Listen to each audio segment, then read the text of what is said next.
इलेक्ट्रोपैथ की मान्यता के लिए संकल्पित है, क्योंकि आईडीसी की first meeting red cross society में हो चुकी है, उसका सारांश भी आ चुका है। सेकंड मीटिंग का मिनट्स जारी होने वाला है, और जैसे ही सेकंड मीटिंग जारी होगी, एक प्रपोजल सारे संस्था मिलकर के एक प्रपोजल दाखिल करेंगे। उस प्रपोजल पर government of India positive report लगाते हुए भारत सरकार को सौंपेगी। भारत सरकार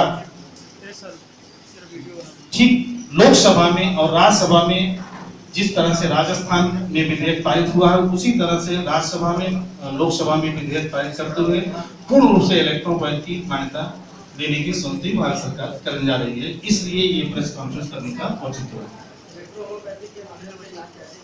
इलेक्ट्रोहोमोपैथी के माध्यम से ये इलेक्ट्रोहोमोपैथी एक विष रहित हानि रहित पैथी है, और इलेक्ट्रोहोमोपैथी मानती है कि हमारे बॉडी के अंदर दो चैतन्य पदार्थ होते हैं, ब्लड और लिम्फ।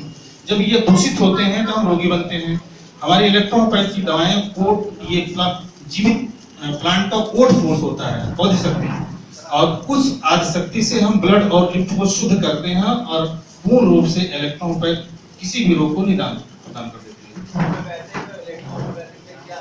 इलेक्ट्रोहोमोपैथी होम्योपैथी में जमीन आसमान का अंतर है। इलेक्ट्रोहोमोपैथी का drug source total vegetable kingdom है, टोटल प्लांट है, और होम्योपैथी का ड्रग सोर्स जो है ये एनिमल किंगडम है, वेजिटेबल किंगडम है, नो सोर्स है, सार कोर्स है, इंपोर्टेंटलिया है।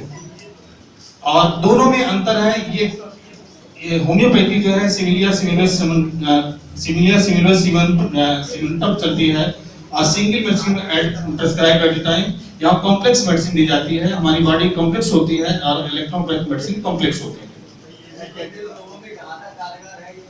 जटिल रोगों में ही अगर देखा जाए, जो सत्यता है, जटिल रोगों में ही इलेक्ट्रोपैथ दवाएं ज्यादा कारगर हैं। जहां पर हमारी एलोपैथ, आयुर्वेद, यूनानी पैथ की दवाएं फेल होती हैं, वहां पर इलेक्ट्रोपैथ का कार्य शुरू होता है। अभी विश्वकर्मा जी आपको बताएंगे, जैसे gall bladder stone, kidney stone और डर्मेटाइटिस जैसे रोग जो आप देखे होंगे, बहुत सारे ऐसे पेशेंट टहल रहे हैं जो कि चर्म रोग जिनको है, एलोपैथ की दवा खाते हैं, दवा खाने के बाद भी पता चला कि वो रोग दोबारा रिकवरी हो जाता है। तो वो पूरी तरह से इलेक्ट्रोपैथ ठीक, जैसे कैंसर में इलेक्ट्रोपैथ का अच्छा रिस्पांस है। और अभी एक इम्यून डिजीज एड्स फैला है, वायरल हेपेटाइटिस भी फैला है, इन पर इलेक्ट्रोपैथ दवाओं का बहुत ही अच्छा प्रभाव है। हाँ, ये हानि रहित पैथी है, टोटल हर्बल पैथी है ना। यहाँ लड़के भी खा सकते हैं, जवान भी खा सकता है, बूढ़ा भी खा सकता है, इसको टोटल हर्बल है। कौन? बीच वाले भी सारे खा सकते हैं भाई। लीवर सिरोसिस पर एक इलेक्ट्रोपैथ में S5 मेडिसिन है।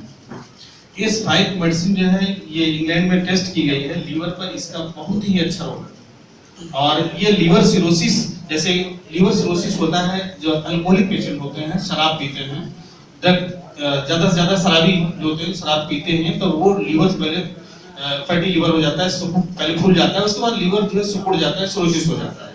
तो ये सिरोसिस को धीरे धीरे जो नसें ब्लॉकेज होती है, धीरे धीरे S5 जो उसको खोल देती है। इसका आविष्कार इटालियन वैज्ञानिक डॉक्टर काउंट सियरमेटी ने 1865 ईस्वी में किया।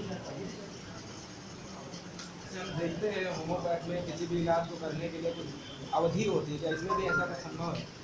देखिए, किसी भी रोग की अवधि एक इंक्यूबेशन पीरियड होता है। जैसे आपको मान के चलिए इन्फ्लुएंजा हुआ है, तो ये 3 दिन तक इन्फ्लुएंजा रहता है। उसके बाद इन्फ्लुएंजा का इंक्यूबेशन पीरियड जब समाप्त हो जाता है, जो बैक्टीरिया वायरस होते हैं वो धीरे धीरे नम पड़ जाते हैं, तो धीरे धीरे अपने आप रोग ठीक हो जाते हैं। कुछ रोग ऐसे होते हैं जो अपने आप ठीक हो जाते हैं, कुछ रोग ऐसे होते हैं जो कि टाइम टेकिंग रोग होते हैं, वो लंबा समय खींचते हैं और लंबा टाइम तक उनका इलाज चलता रहता है।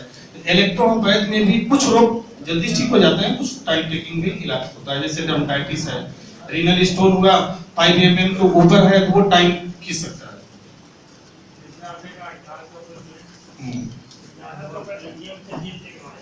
ये इंडिया में देखिए, इंडिया में जो गवर्नमेंट ऑफ इंडिया का रिकॉर्ड है, ये 150 वर्ष पुरानी पैथी इंडिया में है।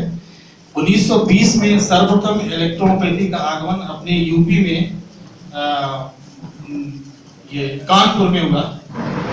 इसका इतिहास जो मिलता है कानपुर से मिलता है, और उसके पहले का इतिहास सुल्तानपुर, जस्ट यहाँ लखनऊ के बगल सुल्तानपुर डिस्ट्रिक्ट है, बलदेव सक्सेना जी वहाँ पे। तो ये 1920 से इसका इतिहास होता है, लेकिन गवर्नमेंट ऑफ इंडिया बताती है कि 150 वर्ष पुरानी पैती है इंडिया में। जैसे आगे दवाएं मेडिकल स्टोर है ऐसी। डायबिटीज, देखिए डायबिटीज कई तरह का होता है, टाइप 1, टाइप 2 डायबिटीज, इंसिपिडियस, ग्लाइकोसूरिया। किस तरह का डायबिटीज है, हेरिडिटी है या किस तरह का डायबिटीज है, हर रोगों में अलग अलग दवाएं अलग अलग तरह के प्रभावित हैं, लेकिन अच्छा प्रभाव है इलेक्ट्रोपैथ दवाओं का। जैसे अब कोई कह सकता है कि ये एलोपैथ दवा खा रहे हैं तो हमारा डायबिटीज 100% ठीक हो गया, ये संभव नहीं है, या आयुर्वेद से 100% ठीक हो गया, ये भी संभव नहीं है। तो उसी तरह से डायबिटीज एक तरह से देखा जाए तो अभी पूरे इंडिया के लिए चैलेंज रोग है, लेकिन फिर भी इलेक्ट्रोपैथ की दवाएं अच्छा कार्य करती है। हाँ, पैरेलल किसी पैथी के साथ पैरेलल चल सकती है, क्योंकि ये नॉन पॉइजनस प्लांट जो होते हैं उनके ओर से बनाई गई है, तो किसी पैथी के साथ चलाया जा सकता है। ये बताइए भैया कि जैसे अन्य दवाएं हैं, होम्योपैथ हो या आयुर्वेद हो, सब दवाएं आसानी से मेडिकल स्टोर पे उपलब्ध है, क्या आपके इसमें भी ऐसा कुछ संभव है? हमारी इलेक्ट्रोपैथ की, ये हमारे जो जस्ट बाएं बैठे हैं, ये इलेक्ट्रोपैथ की फार्मेसी इनकी है। तो हमारे समझ से इनके लगभग 250 प्रोडक्ट हैं, और एक हमारे कॉलेज चलाते हैं डॉक्टर अर्जुन सिंह, वो भी इंडियन हर्ब से लगभग 250-300 प्लांट प्रोडक्ट मार्केट में अवेलेबल है, मार्केट में अवेलेबल है। ये अब जैसे आप होम्योपैथी मेडिसिन अगर आप खोजेंगे तो होम्योपैथी स्टोर पर जाना पड़ेगा, आयुर्वेद मेडिसिन खोजेंगे तो आयुर्वेद स्टोर पर जाना पड़ेगा, इलेक्ट्रोपैथ मेडिसिन खोजेंगे तो इलेक्ट्रोपैथ स्टोर पे आपको मिलेगी। लखनऊ में कितने स्टोर हैं? लखनऊ में कम से कम हमारे समझ से इस समय यहाँ 25-30 स्टोर होंगे। लखनऊ में जस्ट बगल बिस्तमा जी हैं, इनकी क्लिनिक जो है मलिहाबाद में, मलिहाबाद का नाम मशहूर है, मलिहाबाद में इनकी क्लिनिक बहुत अच्छी क्लिनिक चल रही है, प्योर इलेक्ट्रोपैथ से ये इलाज कर रहे हैं। शासन, देखिए सेंट्रल गवर्नमेंट में जो हमारी डिमांड थी कि 5 पैथी जैसे होम्योपैथी, आयुर्वेद, यूनानी पैथी और सोवारिप्पा को मान्यता दे दिया गया है, ठीक उसी तरह से इलेक्ट्रोपैथ को मान्यता दिया जाए। तो शासन में जब हम लोग प्रभाव बनाए, अपना दबाव डाले, तो वहां शासन ने इंटर डिपार्टमेंट कमेटी का गठन कर दिया। इंटर डिपार्टमेंट कमेटी में 11 आईएएस हैं, इसके अलावा 21 लोगों की कमेटी है, हाई लेवल की कमेटी है। ये इंटर डिपार्टमेंट कमेटी ही रिपोर्ट लगाएगी कि ये इलेक्ट्रो होम्योपैथी एक चिकित्सा पद्धति है, 150 वर्ष से भारतवर्ष में चल रही है, और इसको मान्यता देने में भारत सरकार की 125 करोड़ जनता का स्वास्थ्य लाभ होगा।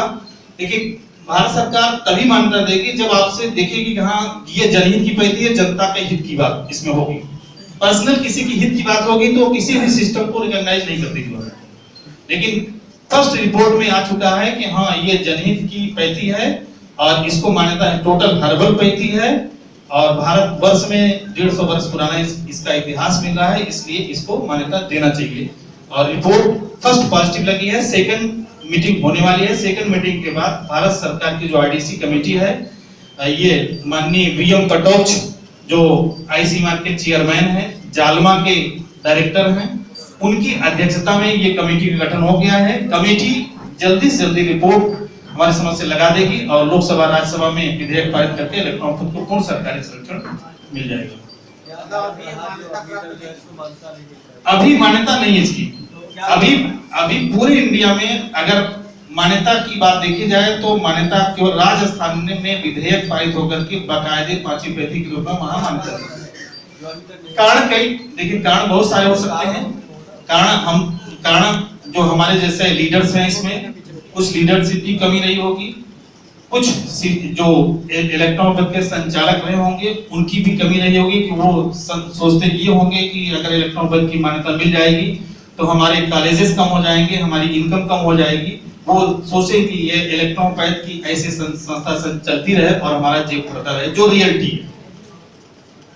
क्या ये इलेक्ट्रोहोम्योपैथी को ये दिल्ली में जो इनके हस्ती है पहले बोला है क्या है? ना, ये पूरे इंडिया में जो इतिहास मिलता है, ये सुल्तानपुर में एसपी श्रीवास्तव सर्वप्रथम इलेक्ट्रोपैथी लाए सुल्तानपुर में। सुल्तानपुर से 1920 में इलेक्ट्रोपैथी का एक संस्थान कानपुर में खोला गया, नंदलाल सिन्हा नंदलाल सिन्हा की तीसरी पीढ़ी चल रही है। अगर इलेक्ट्रोहोम्योपैथी का हिस्ट्री इंडिया में देखा जाए तो ये तीसरी पीढ़ी नंदलाल सिन्हा की बीवी सिन्हा, उनके लड़के एक्सपायर हो गए, दीपक सिन्हा भी इस समय 50, 55, 60 की एज के चल रहे हैं।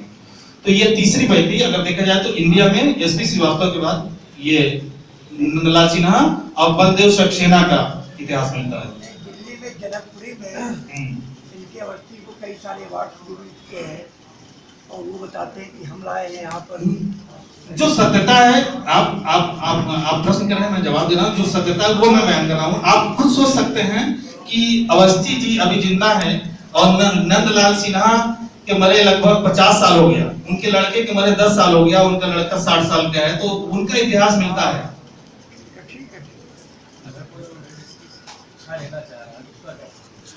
शिक्षा लेना चाहे तो वो देखिए, इसमें 2 तरह के कोर्सेज चलते हैं। एक BEMS डिप्लोमा कोर्स, ये 2 साल का डिप्लोमा कोर्स, 6 महीना का इंटर्नशिप, और दूसरा कोर्स जो चलता है BEMS ये 4.5 साल का और प्लस 6 महीने का इंटर्नशिप कोर्स चलता है। ये 10+2 बायो एडमिशन लिया जाता है।